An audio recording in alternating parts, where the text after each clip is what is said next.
আসসালামু আলাইকুম প্রিয় দর্শক মণ্ডলী, আশা করছি সবাই অনেক অনেক বেশি ভালো আছেন। তো আপনারা দেখতে পাচ্ছেন আমার বর্তমান মরিচের প্রজেক্টের অবস্থা।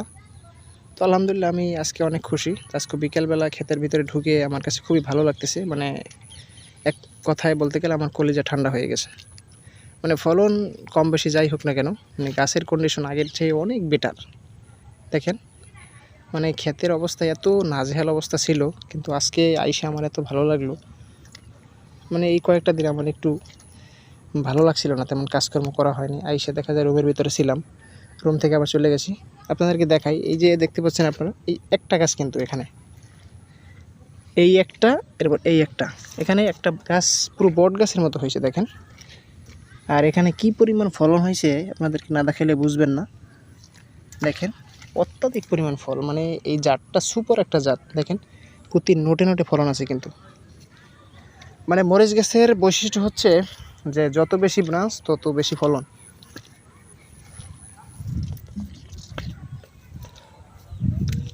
যত বেশি কুশি দিবে, ডালপালা ছাড়বে, তত বেশি ফলন দিবে মরিচ গাছে। এটাই হচ্ছে মরিচ গাছের বৈশিষ্ট্য। আসলে আমি এই বছর একটু ভুল করছি, ভুল করার কারণে আসলে ভুলের মাসুল তো দেওয়াই লাগে। ভুল করলে ভুলের মাসুল দেওয়াই লাগবে, এটা স্বাভাবিক। ভুলটা হইতেছে এই যে ভুল মাটিতে ভুল ফসল। আসলে ওই সময় আমি বুঝতে পারিনি যে আসলে মাটিটা এই ধরনের, মানে মাটিতে বেলের পরিমাণ বেশি। আর মরিচ চাষের জন্য আদর্শ মাটি হচ্ছে এঁটেল দোআঁশ। এখানে হইতেছে আমার বেলের পরিমাণটা বেশি। বেলে মাটিতে মরিচ ভালো হয় না, তারপরেও এখানে না বুঝে করা হয়েছে, এই কারণে মূলত আমি এই প্রবলেমটা আমার হইতেছে।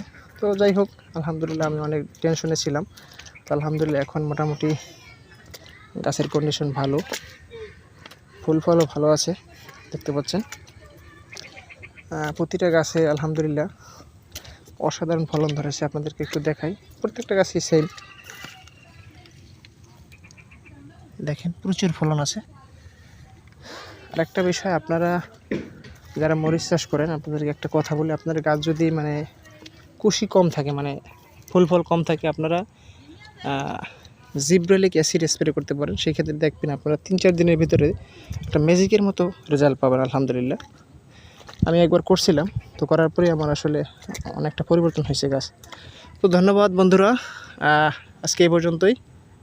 দেখা হবে অন্য কোনো এপিসোডে।